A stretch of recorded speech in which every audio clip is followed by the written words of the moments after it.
Hello students, welcome back to my channel, and today we are going to read poem number 5 from class 12th textbook reader Flamingo. The name of the poem is A Roadside Stand and it has been composed by the famous American poet Robert Frost. In your earlier classes, you have read many poems of Robert Frost, for example, Fire and Ice and The Road Not Taken. Robert Frost is a highly acclaimed American poet of 20th century. His poems are concerned with human tragedies and fears, his reactions to the complexities of life, and his ultimate acceptance of burdens.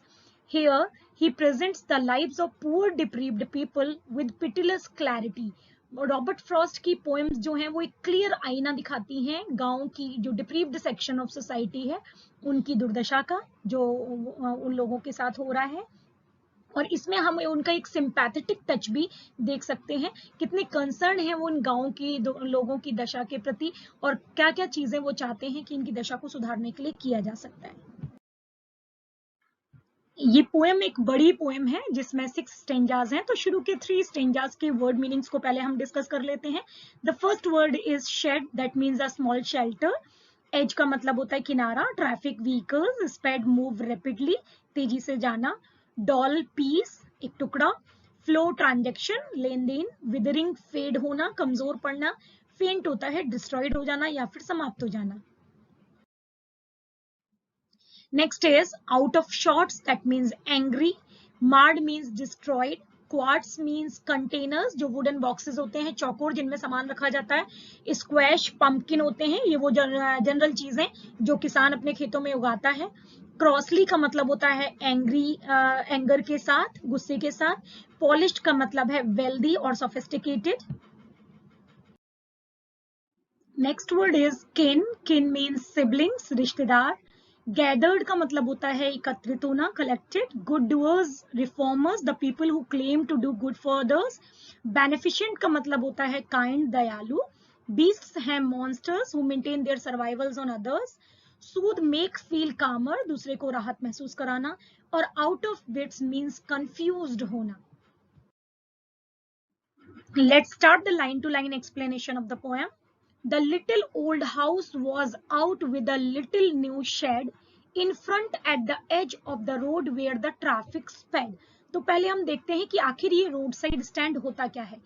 अक्सर आपने देखा होगा जब सड़क पर आप यात्रा कर रहे होते हैं, किसी देहात गांव वाले एरिया से गुजर रहे होते हैं, तो बहुत सारे किसानों ने जिनके घर खेतों के बीच बीच में कहीं कहीं स्टैब्लिश होते हैं, वो अपने घर के आगे वाले हिस्से पर एक एक्सटेंशन लगा देते हैं, एक शेड लगा देते हैं, जिसके नीचे वो अपनी खुद की उगाई हुई मामूली चीजों को रख के बेचते हैं। इस स्ट्रक्चर को रोड साइड स्टैंड कहा जाता है। तो यहाँ पोइट बताता है आपको कि उस छोटे से पुराने घर के बाहर एक नया शेड है, यानी अभी फिलहाल ही उसने ये आइडिया सोचा है कि उसे अपने घर के बाहर के पार्ट को रोड साइड स्टैंड में कन्वर्ट करना चाहिए। तो उसने ये किया है, और ये कहाँ है, ये उस सड़क के किनारे पर है, उस सड़क के सामने किनारे पर है जहां पर the traffic is moving fast, गाड़ियां बहुत तेजी से गुजर रही हैं। उस सड़क के किनारे पर इस किसान ने अपना रोड साइड स्टैंड स्टैब्लिश किया है। A roadside stand that too pathetically pled, and if you pay attention to this roadside stand, आपको ऐसे लगेगा जैसे कि वो वहां पर खड़े होके बड़ी ही करुणा के साथ, बड़ी ही दया के साथ एक रिक्वेस्ट कर रहा है। तो ये आखिर क्या रिक्वेस्ट कर रहा है? It would not be fair to say for a doll of bread. The roadside stand is not demanding a doll of a piece of bread from you. वो सर्वाइवल के लिए आप पर निर्भर नहीं करता है। ये जो रोड साइड स्टैंड है, ये किसी फार्मर ने स्टैब्लिश किया है, और फार्मर का मेन काम तो एग्रीकल्चर ही होता है, और सर्वाइवल तो उसका उससे भी मेंटेन हो जाता है, जो खेती वो करता है और जो हार्वेस्ट उसको मिलता है उससे उसका सर्वाइवल मेंटेन हो जाता है। तो यहाँ ये कहना गलत होगा that the purpose of establishing roadside stand is to maintain their survival. It is not so.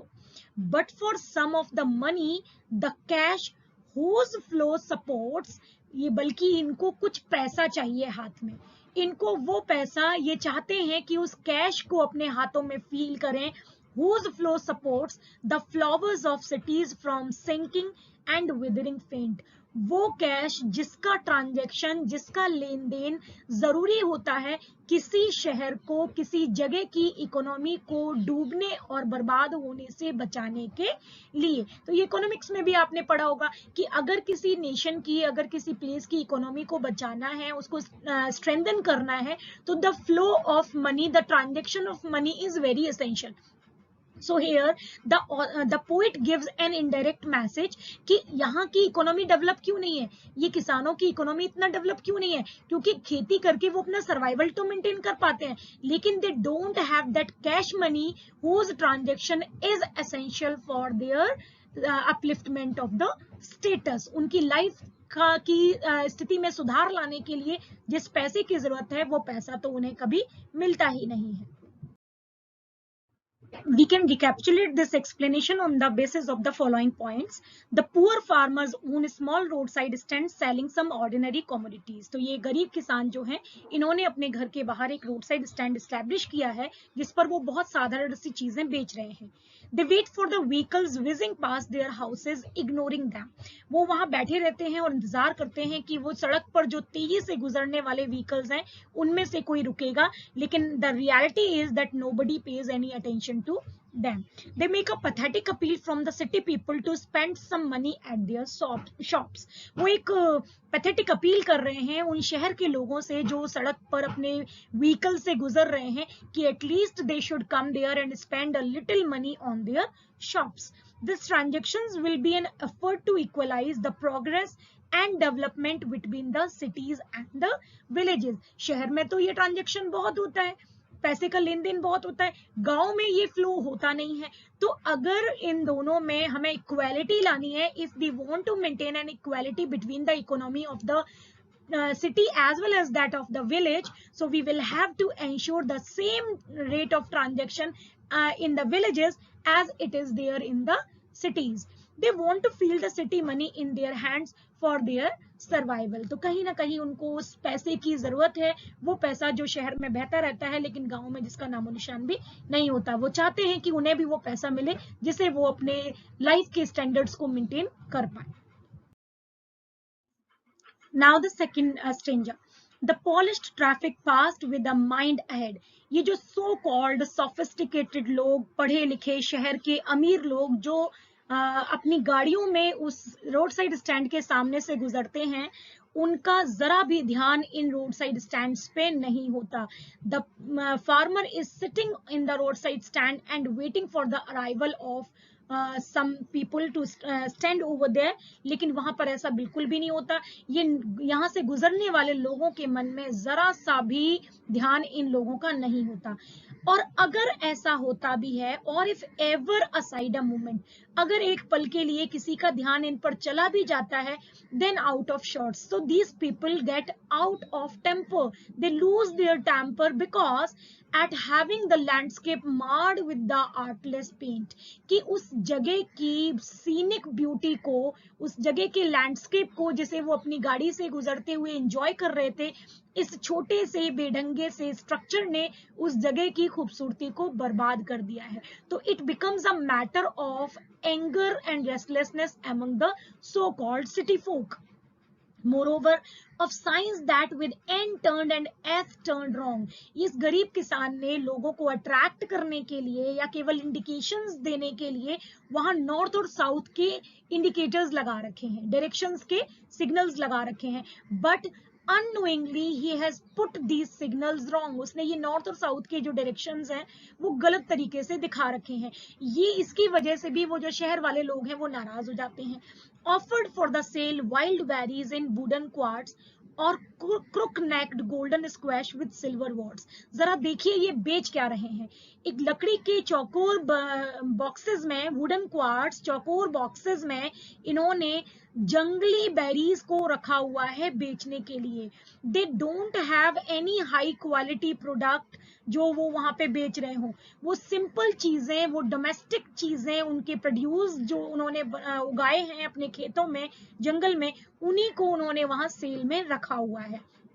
और क्रुक नेक्ड गोल्डन स्क्वैश, वो सुनहरे कलर की लौकी जिसकी गर्दन टेढ़ी है, यानी ये भी कोई बहुत अच्छी हाई क्वालिटी की चीज नहीं है। विथ सिल्वर वॉट्स, उस पर सिल्वर लाइनिंग भी है, मतलब हो सकता है कि वो पक चुकी हो या इतनी सुंदर ना हो, इतनी अच्छी क्वालिटी की ना हो। ये सारी चीजें ये बेच रहे हैं। इसका मतलब उनके पास कोई भी ऐसी अट्रैक्टिव चीज नहीं है जो इन शहर के लोगों को अपनी ओर खींच सके। और beauty rest in a beautiful mountain scene.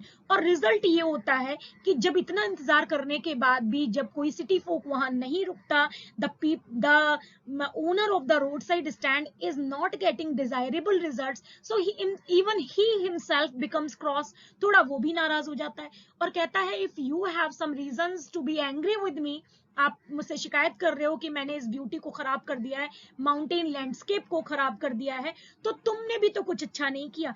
If you want to be mean, why keep your money this cross by and go. तुम भी तो यही करते हो। You have the money, so what is expected from you? Please stop here, come over my shop, purchase some of the items and spend your money, because this money is very important for me. I need this money, but you don't do this. You just keep your money to yourself and go away from here. So even this behavior is not acceptable. तो दोनों के पास ही अपने अपने से related complaints तो है ही। So this stanza can be further explained by the help of following points. They long for the feel of hard currency, a symbol of poverty elevation। तो ये जो गांव के किसान हैं वो चाहते हैं कि कुछ हार्ड करेंसी उन्हें मिले जिसे वो फील कर सकें, because this money they can use to elevate the standard of their life. The survival is not the question, they also want to avail some of the opportunities, they also want some of the luxuries which the city people are having।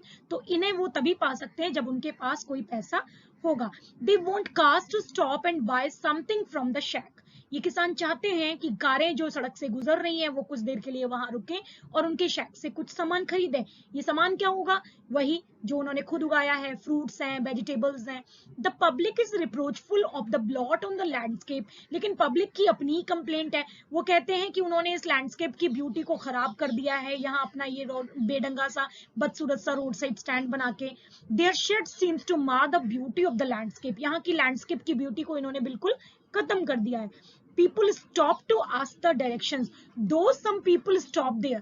हालांकि ऐसा नहीं है कि लोग यहाँ बिल्कुल भी रुकते नहीं हैं, कुछ लोग रुकते हैं, but maybe they are stopping just to ask the directions। रास्ता पूछने के लिए, किधर जाता है ये रास्ता, ये पूछने के लिए शायद वहां पे रुकते होंगे। But nobody cares to spend money there। लेकिन कोई भी केयर नहीं करता that this man who is standing, who is sitting here throughout the day just to sell some of his items, कोई केयर नहीं करता कि उसके सामान को खरीदा जाए और उसे उस पैसे को दिया जाए जिसका इंतजार वो बहुत टाइम से कर रहा है। Now the poet says, the hurt to the scenery won't be my complaint। ये जो शहर वाले लोग शिकायत कर रहे हैं कि इन्होंने, इन गरीब किसानों ने इस जगह की खूबसूरती को बर्बाद कर दिया है, वो कहते हैं मुझे इससे कोई शिकायत नहीं है। It may be it is the problem with you, it is your complaint, so much as the trusting sorrow of what is unsaid। I am more concerned about the sorrow that has not been conveyed from the farmers to the city people। कि वो आदमी, वो जो किसान वहां बैठा हुआ है, वो एक, उसके पास एक अनसेड सॉरो है, उसका जो दर्द है वो हर किसी को बुला बुला के बताता नहीं है, लेकिन उसने कहा नहीं, इसका ये मतलब नहीं है कि उसके पास वो दर्द है नहीं। And it is expected from the so called city and sophisticated people कि वो उस दर्द को समझे, उस पेन को समझे, उस तकलीफ को समझे जो यहाँ का एक गरीब किसान झेल रहा है। Here far from the city we make our road side stand. कौन सी कंप्लेंट है, कौन सा दुख है जो इन किसानों ने कहा नहीं? वो कहते हैं कि शहर से बहुत बहुत दूर यहाँ इस जगह पर हमने अपना रोड साइड स्टैंड बनाया है। ठीक है, यहाँ हमारा घर है, शहर से बहुत दूर गांव में हमारा घर है, घर के बाहर हमने अपना एक रोड साइड स्टैंड स्टैब्लिश किया है। And ask for some city money into feel in hand. और हम चाहते क्या है? सिर्फ इतनी इच्छा है कि थोड़ा सा शहर का मनी जो है वो हमारे हाथ में भी आए, even we can feel the touch of that money. यहाँ ये मतलब है कि शहर में पैसा जहाँ पानी की तरह बहता है, जहाँ बहुत ट्रांजैक्शन है, बहुत लेन देन है, बहुत बड़े बड़े शॉप्स हैं जहां हजारों की खरीद होती है, लोग बहुत सारा पैसा खर्च करते हैं, बहुत सारा पैसा खर्च करके सामान खरीदते हैं। तो वो कहता है कि वहां जहां इतने बड़े अमाउंट में आप पैसा खर्च कर रहे हैं, हम क्या चाहते हैं, हम सिर्फ ये चाहते हैं कि उसका थोड़ा सा परसेंटेज, थोड़ा सा पैसा जो है वो आप यहाँ हमारे यहाँ खर्च करें, to try if it will not make our being expand, because we know that the money which you are going to spend here, we will try to use this money in order to reform our condition, in order to elevate our social standard, in order to enjoy some luxuries which are completely snatched away from us। वो luxury वाली life जो अमीर लोग शहरों में जी रहे हैं, हम चाहते हैं कि हमारे पास पैसा आए और उस पैसे को यूज करके हम भी उस लाइफ को थोड़ा सा एंजॉय कर सकें, हम भी अपने लिविंग स्टैंडर्ड को थोड़ा सा बढ़ा सकें। And give us the life of the moving pictures promise. अरे हमने भी तो देखा है ना, हमने मूवीज देखे हैं, उन मूवीज में बहुत सारे रिच लोगों को देखा है, उन रिच लोगों की लाइफस्टाइल को देखा है। So that means that even in our heart there is a desire to live that kind of a life, which is possible only if the city people spend some of their money by their roadside stand। वो थोड़ा सा पैसा वहां खर्च करें वहां रुक के, तो डेफिनेटली उस पैसे को यूज करके वो भी कहीं ना कहीं थोड़ा बहुत ही सही, लेकिन उस लाइफ को एंजॉय कर सकते हैं, एटलीस्ट ट्राई कर सकते हैं जो उन्होंने मूवीज में देखी हुई है। That the party in power is set to keeping from us. अच्छा, यहाँ एक और बात है कि गवर्नमेंट चाहे किसी की भी हो, लेकिन जब पार्टी जो पावर में होती है, जो पार्टी पावर में होती है, जो रूलिंग पार्टी होती है, उस पर हमेशा ये एलिगेशन लगता है कि वो जो गरीब और under privilege section of society है, उसको उस रूलिंग पार्टी ने ही डिप्रीव्ड हालत में रखा हुआ है। अगली बार किसी और की सरकार बनती है तो जो लोग विपक्ष में होते हैं, ऑपोजिशन में होते हैं, वो सेम एलिगेशन लगाते हैं कि ये जो रूलिंग पार्टी है उसने तुम लोगों को ये फैसिलिटीज नहीं दी हुई हैं, तुम्हारे लिए ये सब कुछ बनता है लेकिन तुम्हें ये प्रोवाइड नहीं किया गया है, you have been deprived of all the luxuries of all your rights and freedoms, ये सारी चीजें आपको मिली नहीं है। नेक्स्ट टाइम जब आता है टेन्योर, जब वो अपोजिशन वाले रूलिंग में आ जाते हैं, तो जो पहले रूलिंग में थे वो अपोजिशन में आ जाते हैं और वो फिर सेम इल्जाम लगाते हैं। लेकिन इन सारी बातों का निष्कर्ष ये निकलता है कि चाहे आरोप प्रत्यारोप चलते रहे, कोई एलिगेशंस एक दूसरे पे लगाता रहे, ये पॉलिटिकल पार्टीज का फंडा है, लेकिन इन गरीब लोगों की हालत में कोई भी सुधार नहीं होता। इन्हें पहले भी कुछ नहीं मिलता है और बाद में भी कुछ भी नहीं मिलता है। So let's see the explanation with these points. The poet is outraged at the callous attitude of the government and the civic authorities. Poet बहुत नाराज है कि ये जो गवर्नमेंट है, जो सिविक अथॉरिटीज हैं, they are not having any kind of sympathy for this poor farmers. The poor farmers are living in a perpetual state of poverty without complaint. हमेशा से वो गरीब हैं, उसी अंडर प्रिविलेज्ड हालत में हैं और बेचारों को कंप्लेंट करने के लिए भी कोई नहीं है, किससे वो कंप्लेंट करें। They want to use the city money of their upliftment and raise in the standard of living. उनकी केवल यही डिमांड है कि वो चाहते हैं कि थोड़े से शहर के पैसे का ट्रांजैक्शन उनके यहाँ भी हो, थोड़ा पैसा उनको भी मिले, वो पैसा जिसे वो अपलिफ्टमेंट के लिए यूज कर सकें और अपना सोशल स्टैंडर्ड जो है उसको थोड़ा सा बढ़ा सकें। They are tempted to enjoy the fictitious life which they have seen in cinema. उनके मन में भी वो एक एल्योरमेंट है, एक टेम्पटेशन है, उन्होंने मूवीज में देखा है, सिनेमा में देखा है कि लोगों के पास कितनी लग्जरीज होती हैं, लोग कितनी लेविश लाइफ जीते हैं। उन्हें भी मन में इच्छा है, वो भी उस टाइप की लाइफ जीना चाहते हैं, लेकिन वो तभी पॉसिबल है जब उनके पास कुछ कैश होगा, जो कि शायद कभी भी नहीं होता। The politicians and leaders have deprived them from their basic rights suited for a human being। और politicians और leaders जो हैं, ये इनकी मिली भगत है, इन्होंने इन लोगों को, इन गरीब किसानों को उनके बेसिक राइट से दूर रखा हुआ है। उन्हें वो हक भी नहीं मिले हैं जो ह्यूमन बीइंग होने के नाते उनके बनते हैं, और वो हमेशा एक दूसरे को टारगेट करते रहते हैं कि इसकी वजह से नहीं हुआ या इसकी वजह से नहीं हुआ। But the fact is nobody bothers about the condition of these poor farmers.